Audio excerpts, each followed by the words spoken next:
What is going on, y'all? Welcome back to another video. Today we are talking about comic books in Black history. It is Black History Month and I wanted to do a video, at least one video dedicated to a black character, and then I was thinking about it and I was like, no bro, we're just gonna talk about Black history altogether. I don't know what all that give was, you know what I'm saying? I really think the best way to open this video is just to break down the first black comic book main lead superhero. Let's get to it. You ready to do it? Nay before you get a whooping. You better hit the nay before you get a whooping. Nay, hurry up. Lion Man. A lot of people don't know who Lion Man is, and I'm here to let you know. So at this time, it was an incredibly racist time, bro. Black people were not represented in comics much, and when they were, it was obviously some racist bullshit. This was pretty crazy. It was a huge stepping stone. Lion Man introduced in all Negro comics. That is the only time I'm saying that in this video. Created by Orrin C. Evans.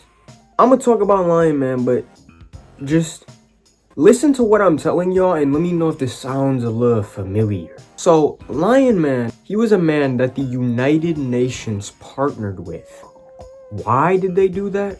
I'll let you know. So he was an incredibly smart man, a scientist at that, and he was very physically well put together. He was basically on some, you know, your super soldier type, like archetype. He was basically like super soldier smart type without the super soldier serum type stuff. And there's a place in Africa called Magic Mountain, and it has a large stash of uranium. Enough uranium to make war weapons. And the United Nations, they wasn't rocking with that. And to be fair, I wouldn't be rocking with that either. Come on now.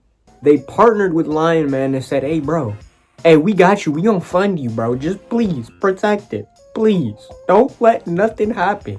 And the greatest deal was ever made.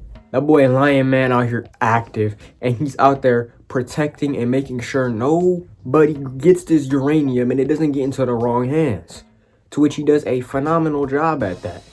He's very smart, he's very stoic, he has a lot of weaponry and science gear and spy type gear from the United Nations. And he even has a sidekick named Bubba.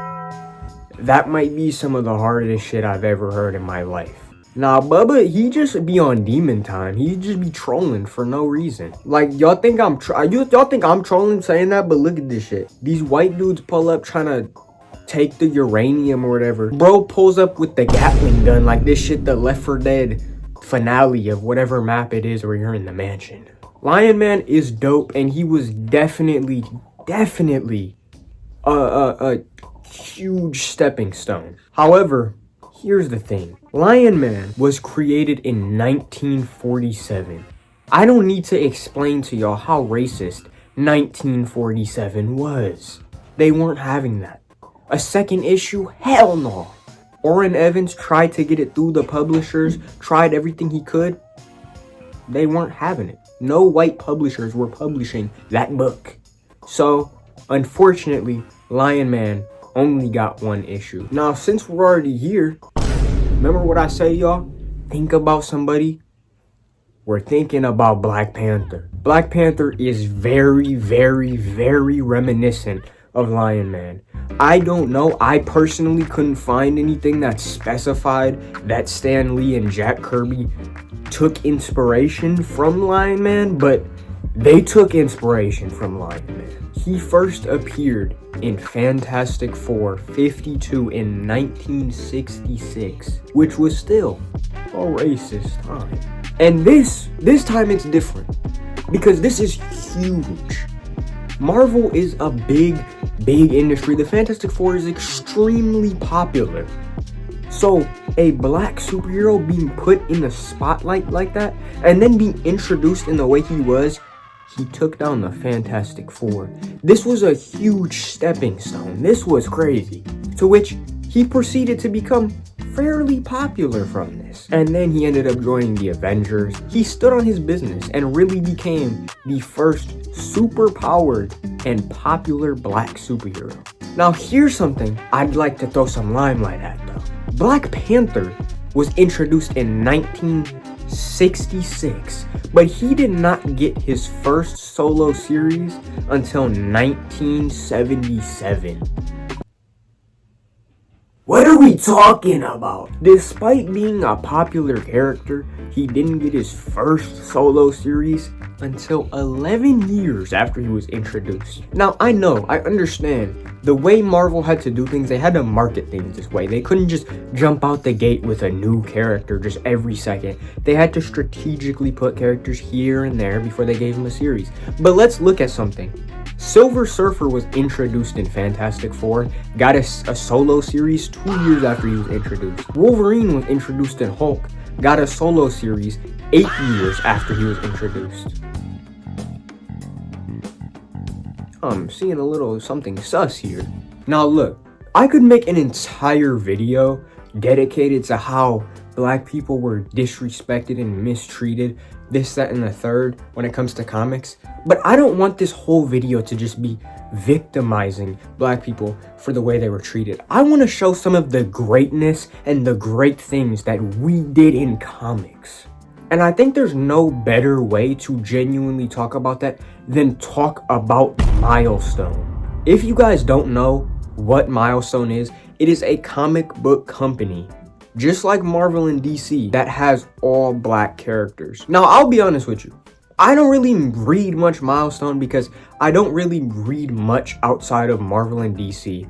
Your occasional TMNT, your occasional Spawn. I started doing a lot of research for this video, and I might just really have to tap into some Milestone, because I'm telling you, buddy, they did their thing. They did their thing. Creators Dwayne McDuffie, Dennis Cohen, Michael Davis, and Derek T. Dingle, don't linger on his name too much, made Milestone Comics in 1993. Now, to really explain to y'all how crazy this is, one major overlying problem with black representation in comics is oftentimes they were seen as very stereotypical of what the media portrayed black people as in the time. For example, I love Luke Cage, but he was pretty much based off of the blaxploitation genre. And it wasn't just Luke. You had Black Lightning and many other characters that all just spoke in a specific way. Like, you just catch him saying stuff like, "You jive, turkey." What are we talking about?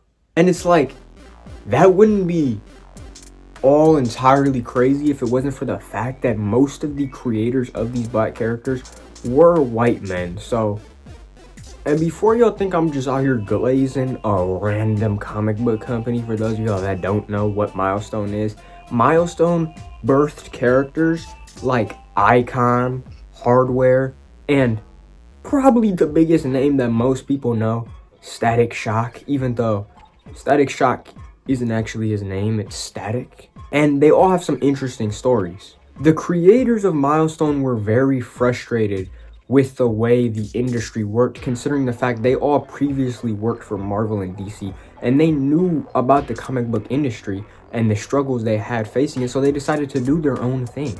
Hardware was a very, very, very smart guy, and he had a mentor that helped him get all his degrees, helped him do everything. His mentor owned the company. He said, "Hey bro, I will help you do everything, get all these degrees," which he got many degrees. "If you just become a scientist, you'll have your own staff," to which Hardware agreed, because this guy has shown him more generosity than anybody ever has. And he makes genius inventions so crazy that it's racking in money like never before seen for this company. Until he finds out dude is actually a snake. He doesn't actually care for Hardware like he said, and he's treating him more like an investment more than a person. And the worst part, he made Hardware sign a contract that said every single invention he made and will make in the future belongs to that company. Bro, come on now, dog. Come on, man. without Hardware realizing what he was signing. So he basically kinda got cooked. But he wasn't having that. With his smarts and his genius, he became the vigilante known as Hardware. And the best way I can describe him to a foreign audience would be, imagine like an Iron Man type superhero that has different suits and different marks, but he's a vigilante on some like Punisher type vigilantism. He's a dark, gritty character that goes after industries just like the one that he got done dirty from. He's a very, very cool and interesting character, and me personally, I want to learn a lot more about him because I found his story very intriguing. Then you got Icon. Icon is an alien, so I'd say you can think of him sort of as a mix between Superman and Martian Manhunter. He crash landed on Earth just like Superman did, but instead of getting, you know, raised in a farm by loving parents, this, that, and the third, Big Bro crashed in 1983. And where did he crash? In the South. His species has the ability to turn into the first life form that they see when they like enter a new planet. The first people he encountered was slaves. So that is what he ended up taking the form of. Now his powers weren't there yet. His body wasn't fully matured. Icon does in the future stop growing and maturing as a young adult, but for the time being, he was cooked. So he had no other choice but to be a slave. However, his powers did eventually start forming. His body started maturing more, and he ended up helping with his superpowers. He ended up making things a lot easier. They say he even helped with the Underground Railroad, which is, that's a fire way to tie in real life to comics. And then of course you have Static. Now Static was a huge hit because Static was basically their take on a Peter Parker-esque character. See, there's a lot of different superhero tropes, but one of them is always catching the younger audience. And for the creators of Milestone, a big part of Static's character was relating to the younger black teen because there was no characters like that. A lot of his stories revolved around lessons and things at the time, and actually, instead of just being about superheroes, taught you things, including gun violence and many other things. Now, how Static got his powers is low-key kind of interesting. So in the Milestone universe, there was a big event called the Big Bang. And basically, it was where a bunch of gangs got together and they were about to wild out. And the government got involved. They was not trying to rock with anything going on. So instead of, you know, trying to calm things down, they do the bum, they take the bum route. They throw experimental gas in at everybody that really has this type of mutagen in it that gives a lot of people in the accident superpowers. Static being one of those people. Now, of course, to really talk about the significance of Milestone and Static, you can obviously bring up the Static Shock show that, to this day, everybody who has ever watched that show loves. And just like the comics, that show proceeded to teach multiple lessons and really gave people a lot to think about. And just some fire too, his name Static is also like a pun, and it's like a catchphrase for don't start none, won't be none. You don't want no static. I just thought that shit was fire, I'm not gonna lie. A very crazy event that ended up happening, to which I see many people on the fence of whether they like this or whether they don't. Milestone ended up collabing with DC in the Worlds Collide comic. And it was crazy. I mean, they were pairing characters like Icon and Superman together. Like, it was really baffling. Now, modern day Milestone is like somewhere in the DC multiverse, hence why you see Static with DC characters a lot. I see some people consider them DC characters. I see other people say they're not and just Milestone. It's not really for me to say, but I really do feel like at the end of the day, it doesn't matter as long as we're recognizing them as milestone comic characters where they truly originated from. And talking about great things, let's also talk about the first black female superheroes, to which consist of Storm, Misty Knight, Nubia. But there's one before all of them, and that is Butterfly. Marion Michaels, aka Butterfly, was created in 1971, the first black female superhero. She was like a lounge singer in Las Vegas, so that meant that she was up all night and didn't get to really live much out during the day. When she was done singing, what would she do? Be a superhero. None other than the Butterfly. She had excellent combat, and she was an extremely smart character. She always thought things through and always used knowledge. She did have wings, however, they weren't for flying.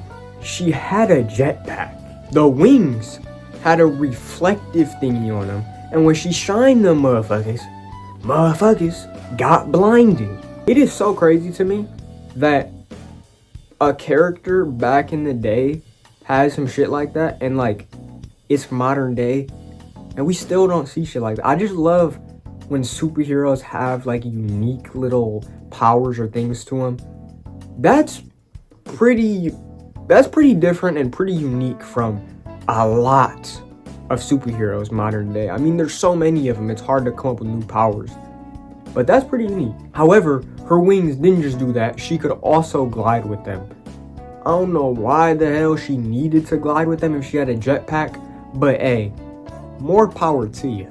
She also had suction cups at the end of her fingers that allowed her to climb up buildings, obviously like Spider-Man.